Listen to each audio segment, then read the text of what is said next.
What are you looking for? Pen. I'm not. Pineapple pen? Use my tea. Oh, don't smell that.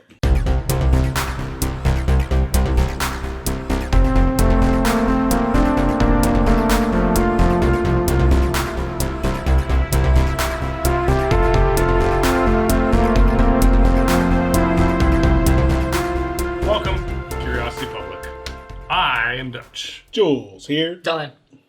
And in this episode, we are doing another one of our Ultimate Spirits competition episodes. That's right. That's the competition wherein we drink every single spirit on the face of the planet. That's something you would sip. And we subject it to our 100-point scoring system. And in this episode, we are going to subject Lagavulin 16 to our scoring criteria. Classic. Ron Swanson's favorite liquid. Classic. Yeah, I mean, it is. This is such a well-known Scotch. I mean, people know this thing. It's infamous. It gained a lot of notoriety, I think, from Parks and Recreation with Ron Swanson kind of going on about it. So much so that Lagavulin did a Ron Swanson, I think it was, is it a 10-year? 11-year. 11-year, yeah. The bottle inside the box is equally awesome looking.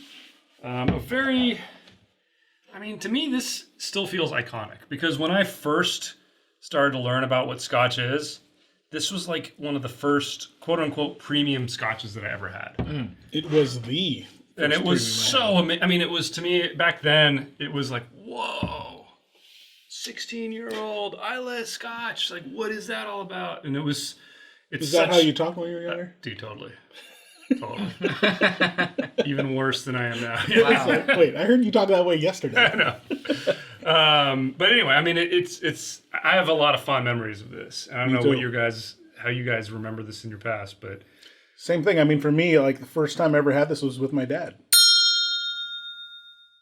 So he popped that open, and it was like mind blown. Like, oh wow. Yeah. So this is what the real world feels like. Right.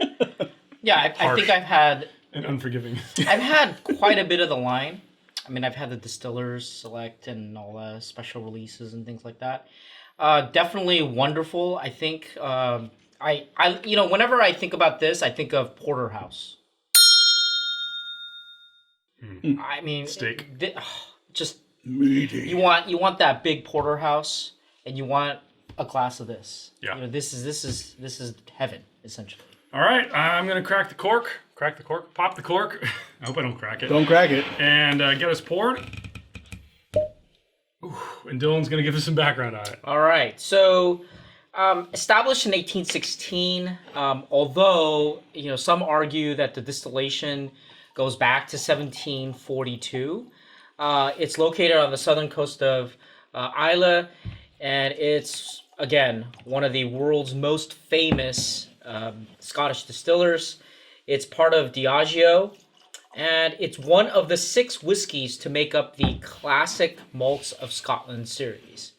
And it's I think everybody knows this is the peat bomb, right? Everybody knows this is the peated bomb here. So I love it. I wonder what it will score, and I wonder what you guys think about it. So let's get tasting. So just so people know, Islay whiskeys are typically known to be heavily peated. Peaty. Yeah. Which is like smoky. Which doesn't mean that they all are, but it's just Right. typical. So we got the stats on the bottle here. 43% alcohol, 86 proof, age 16 years. Price point on this, I think on the low end, 75.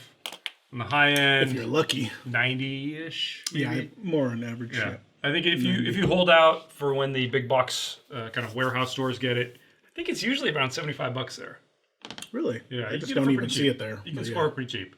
But you really got to shop for that price. Normally it is going to be a bit more. 90. So, yeah. I'm actually quite shocked at my score.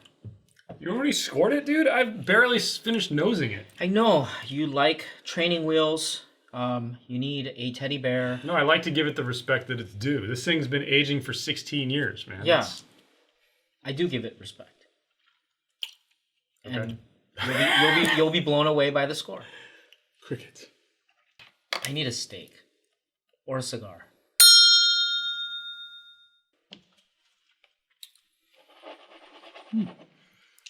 Oh, it's so sweet.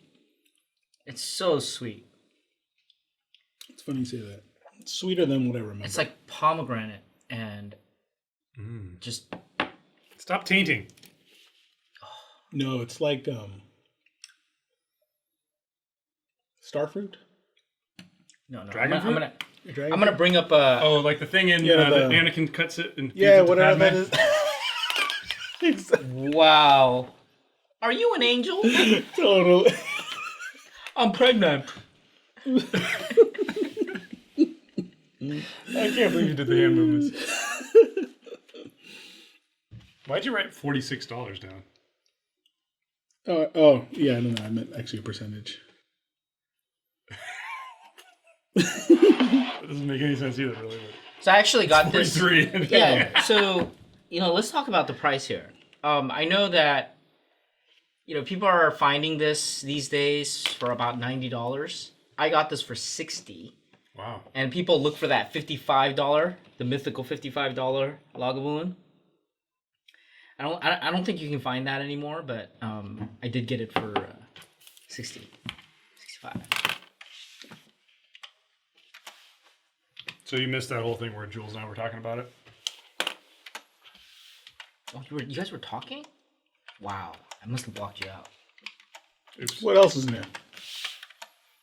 I got a score, guys. Me too.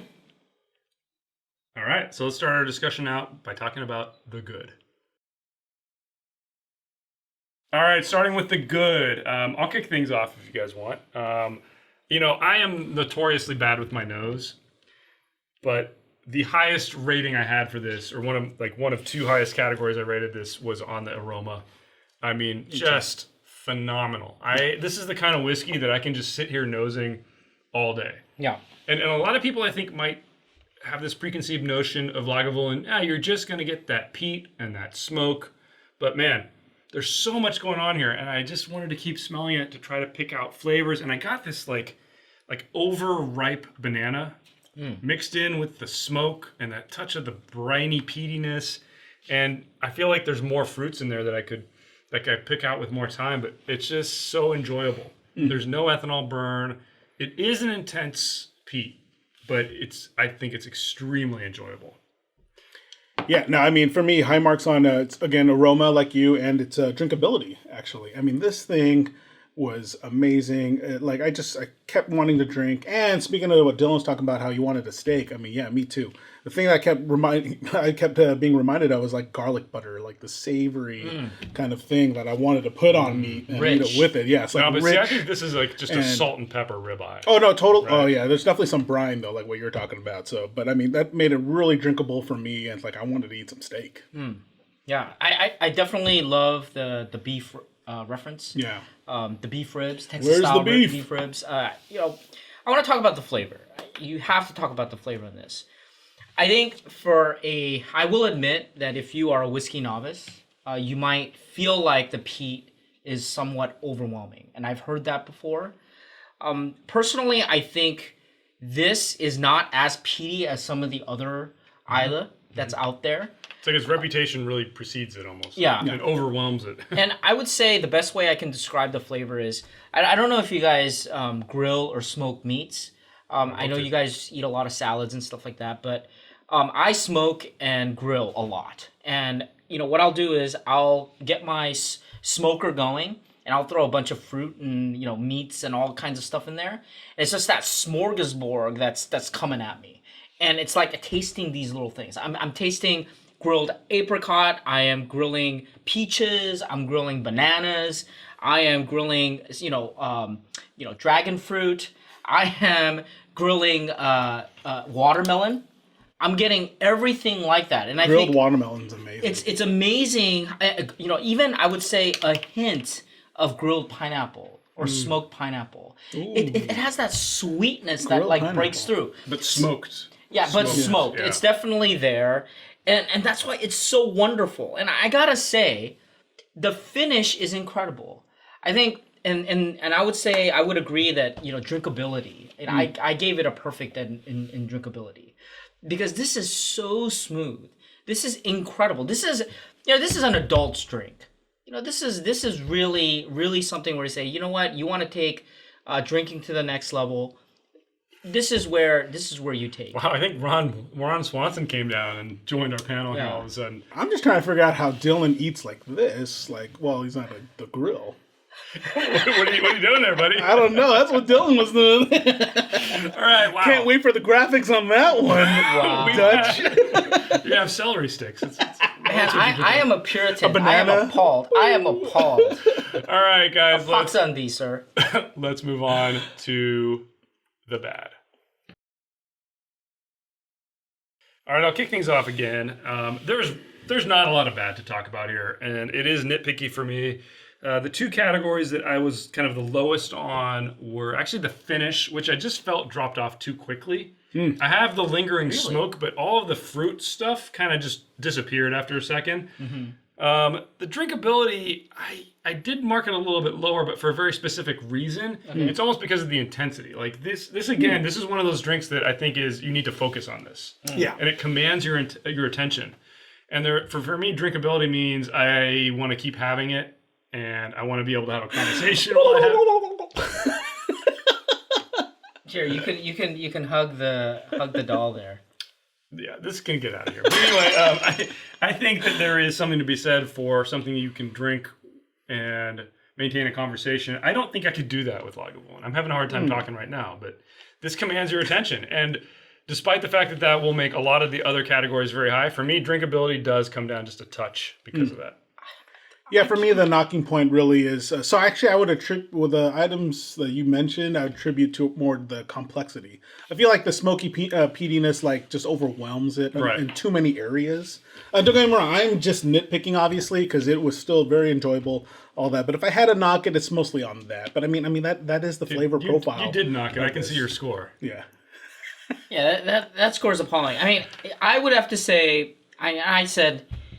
This is really hard to find anything bad about this. I mean, I scored a little bit lower on maybe the balance. I don't know. I mean, I didn't. I think it's well balanced. I mean, it's a very high score, and it's the only thing that's a slight outlier. But I scored pretty high on all of this, so I can't really focus on anything because I just feel like this is a good drink. Yeah, this is a solid drink. Yeah, no doubt. And for $65, if you can get it for that, man.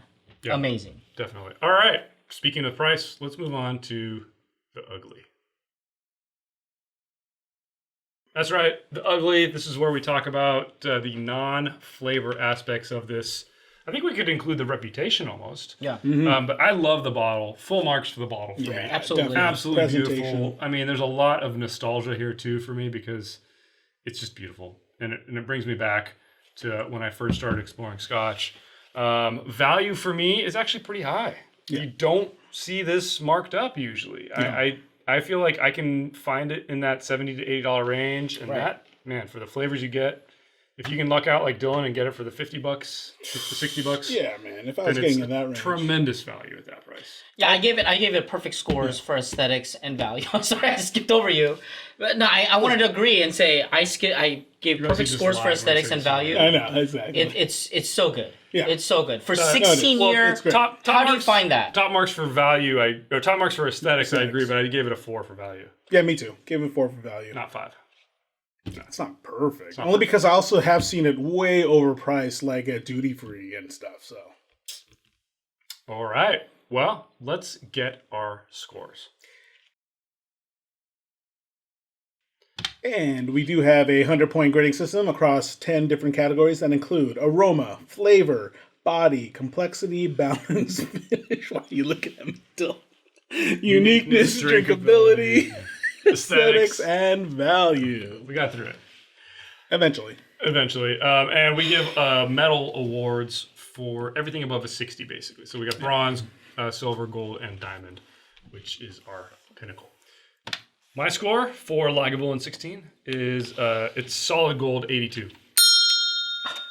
Jules. Solid silver 77. Dylan. I gave it a 90. I gave it a 90. Diamond? This is classic legend. This is classic legend. Come on, comment below, folks. I mean, Come gold. on, It's there's got to be gold. people out there that think Lagavulin good. 16, classic, legendary drink. What about like the 18 and the limited releases? Those aren't better? Those are good, but you got to understand, they also they have a little bit more peat, a little bit of the smokiness. Sometimes the balance is a little off. The finish is a little bit different. This one is fruit, peat.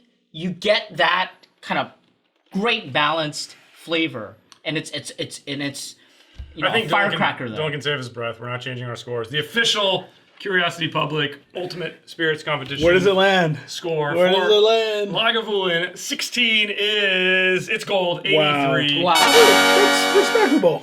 Very Come on. good. Very Very, good. very Yeah. good. very good. I think totally deserving. This is definitely a gold medal whiskey. Exactly. Jules, take us out. Hey, well, tell us what you guys think in the comments below. Smash that thumbs up if you like this episode. Subscribe for more videos from Curiosity Public. And as always, Stay curious.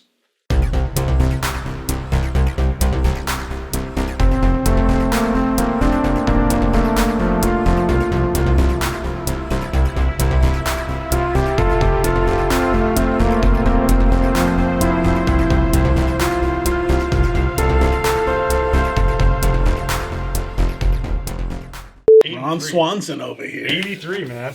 And I'd like to point out that I gave it an 82, so yet again, I'm closest to the final score. As usual, I'm always right. Which means I'm the market correction. Or he is. You guys are both like...